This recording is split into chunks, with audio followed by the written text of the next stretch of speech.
let's explore another metal used in the manufacture of ancient coins. This time, we're looking at Potin. You might also know it as Potin. If you collect the most popular types of ancient coins, that is, Greek, Roman, and Byzantines, you might not see this name very often. It mostly shows up in Celtic coinage. Quite a few Indian coins are also made out of Potin.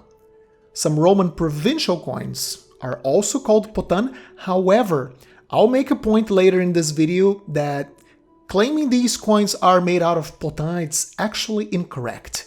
Basically, this alloy is not incredibly common, but it is common enough that it is worthy of our attention. So here's a video about it.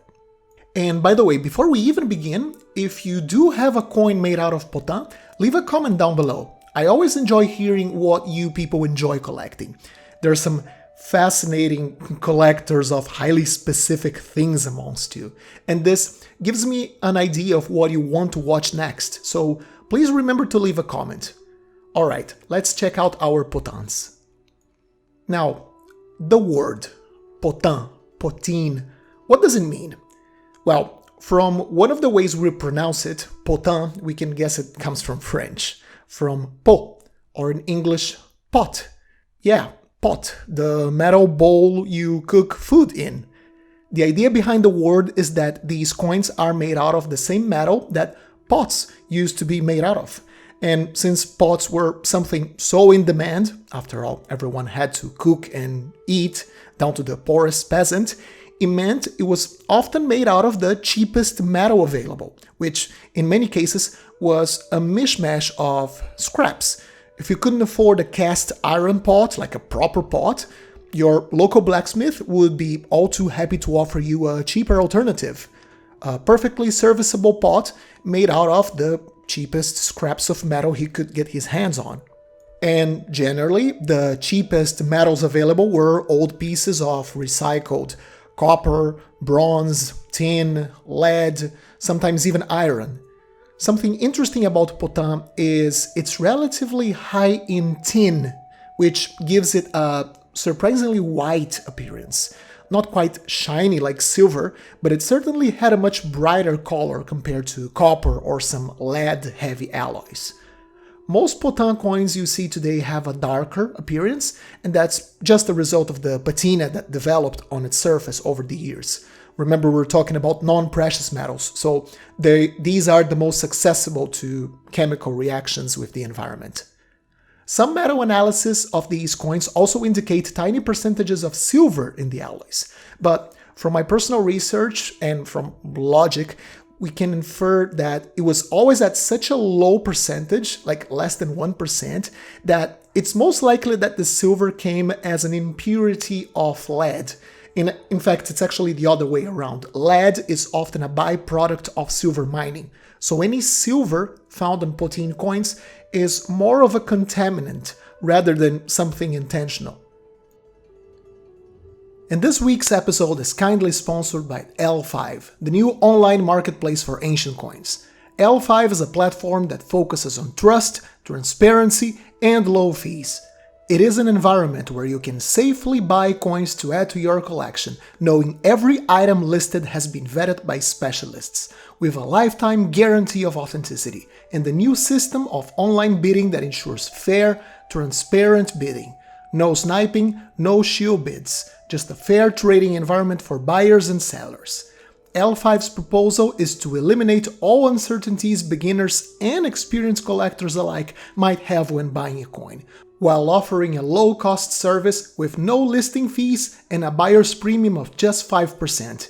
Make sure to check out L5.com for what I believe is a new platform that the ancient coin market was in need for. This high tin content also explains why potins are more common in specific areas and practically non-existent in others. During classical antiquity, places like Gaul, the Celtic sphere at large in fact, so Western Europe, and Western India, these areas had large natural reserves of tin, making the metal relatively common and cheap there. Other areas like the Italian peninsula or the Eastern Mediterranean, these areas were poor in tin, so this metal was more expensive at these places. meaning the tin that had to be imported went into the production of other alloys which used a smaller amount of the metal, such as bronze, which has around 10 to 15% tin, while Potin can go as high as 40%. So that's the whole logic behind the production of Potin coins. As a society began urbanizing to a point that its cities started requiring small denominations for its growing local markets, and the use of precious metals became impractical for these everyday transactions, they started making small value coins from the cheapest materials they had available. And the cheapest metal available was generally the scraps of this assortment of metals: copper, lead, tin, iron. Individually, that's a key thing. Individually, these metals weren't ideal to make circulating small change. Pure copper and pure tin would have been a little bit too expensive. Lead was too soft and didn't resist circulation wear. Iron was hard to work on and it corroded quickly, but mixing these alloys together in varying proportions led to a good-looking alloy, shiny, easy to work, great for a cheap coin, Potin. So let's begin having a look at a couple of Gallic Potins. These are from the 1st century BC, around the time of the Gallic Wars, when Julius Caesar conquered Gaul. It was also a time when Celtic society was starting to urbanize and coalesce into larger tribal federations. So these Potins emerged as a result of a more complex economy that was finally starting to need small change. Our first example is from the Senones tribe. And look how interesting. Instead of striking these coins, they were cast. This means they made like a sand mold with cavities in the shape of the coins. I'll probably put a diagram on the screen. And these were connected by sprues. And then the molten metal was poured in, filling the spaces and making the coins, one by one, like in a line. After the whole thing cooled down, you would be left with a string of interconnected coins, like a conga line.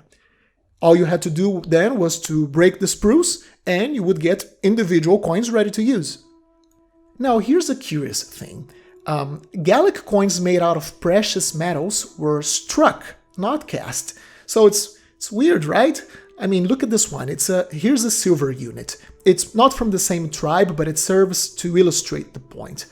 Only the low-value Potins were cast. Well, there's actually a good reason. It was much easier, quicker, and cheaper to manufacture. The end result were coins that had much less visual resolution on their designs. They don't have the details and the sharpness from a struck coin, but that was the point. These were meant to be small denominations, token currency, so everything that could be done to cheapen the process, from using the cheapest alloy available to the cheapest manufacturing method, was considered in the making of these. So looking at this coin on the obverse, we have a stylized image of a helmeted man looking to the left. You can see the contour of his head, and to the left we have a very exaggerated eyebrow under it, this bulging eye, and the nose and a mouth underneath. Notice the casting sprues are still perfectly visible. Some Potins had these sanded down after casting, so the end result was this like perfectly round coin. But in this case, the Senones simply didn't care. They just broke the sprues off and they left the coin as it is. On the reverse, we have a stylized horse. Horses are very common in Celtic art and coinage. They were very well accomplished horsemen, the Celts. In fact, the Romans employed lots of Gallic cavalry as an auxiliary force for their legions. It might be a bit hard to see the horse at first, but with the help of a drawing we can see what I mean. Around the animal, there are a series of dots and pellets to fill out the design. Very common, affordable and cool looking coin. I recommend you get a couple of Potins. And here's another example, a Potin from the Leuci. Similar manufacturing technique, similar obverse, another male head, although this time instead of a helmet, the male head here doesn't wear anything. We can see 3 like very thick flocks of hair flowing to the back of his head, and the line dividing his scalp from the area of his face. I'm not sure if the camera is able to pick it up, but if you look at the highest points of the design, Whoever cleaned this coin in the recent past eroded a bit of that thick black patina, exposing the bare metal, which has a distinctively brighter yellowish white color. This was the original color of the coin when it was brand new. The reverse features a boar. This was another quite common symbol for the Celts.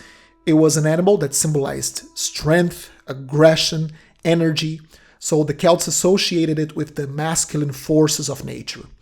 The drawing will help you understand this design a little bit better because this particular example has a bit of wear and the casting process wasn't particularly detailed in this one. Notice the hair on the back of the boar, right in the back, standing up. On many mammals, this was a sign of aggression, like if it was about to attack you. Really cool coin. Now, I want to debunk a myth about a certain type of ancient coin and this Potin alloy. For some reason, the coins struck in Roman Egypt, particularly during the mid to late 3rd century AD, are also called Potin. Here's a tetradrachma struck under Emperor Gordian III, around the year 244 AD.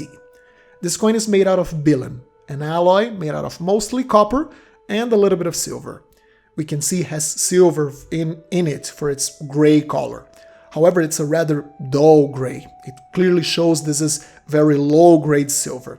That's what we call bilen. Egypt had a closed monetary system with its own coins that circulated only in this province, and the coins there always had very little silver in them compared to the coins issued in the Central Empire. There are lots of reasons for that, which I won't get into in this video. It would be a very long tangent. It had to do with the monetary system that was in place when the Romans arrived, the fact they wanted to keep Egypt as a closed command economy. It's a complicated topic that deserves a separate video. What does matter for today's topic is that the coins of Roman Egypt began losing its silver content as the coins struck in the central imperial mints also started deteriorating in quality. The 3rd century was a time of great economic crisis and inflation, and since the Egyptian coins didn't have a whole lot of silver to begin with, by the end of the 3rd century crisis, the once big, respectable bilen tetradrachma looked more like a lump of bronze. I'm showing you now a coin issued under Emperor Probus, and as you can see, it looks like pure copper. The coins issued under Probus at the imperial mints had roughly 5% silver in them. Those issued at Alexandria had less, something like 2%, like very little silver. These also have lots of contaminants in its alloy, namely lead, probably added on purpose to make the flange a little bit softer and easier to strike, and a little bit of tin. So it's understandable that the first numismatists who studied these coins came to the conclusion that the coins were being made out of Potin rather than bilen. However, as low as the silver content might be, the tetradrachma still was the main way of storing wealth in Egypt. It had intentional silver added to its alloy. Therefore, it should be considered bilen, not Potin, as pathetic as this bilen might be. Here's an even later example, issued under Emperor Diocletian. It's hard to believe this coin has any silver in it, but it does. And it was meant to be traded as if it had precious metal in it. So next time you see one of those, call them bilen tetradrachma instead. And here we have it, Potin, an unusual coin metal. Very specific for certain regions and certain time periods, but still a very interesting alloy. Now I want to hear from you. Do you have a coin made out of Potin? Let us know in the comment section. I hope you enjoyed this episode. Leave a like and consider subscribing if you did. Happy collecting, and I'll see you soon. Let me give a special thank you to all of my amazing channel members and Patreons for their generous support. This channel would not be the same without your help. And if you would like to be part of this list, have early access to my videos when they are uploaded to YouTube, and a series of other perks, make sure to check out my Patreon page and my members tab on YouTube. Thank you very much.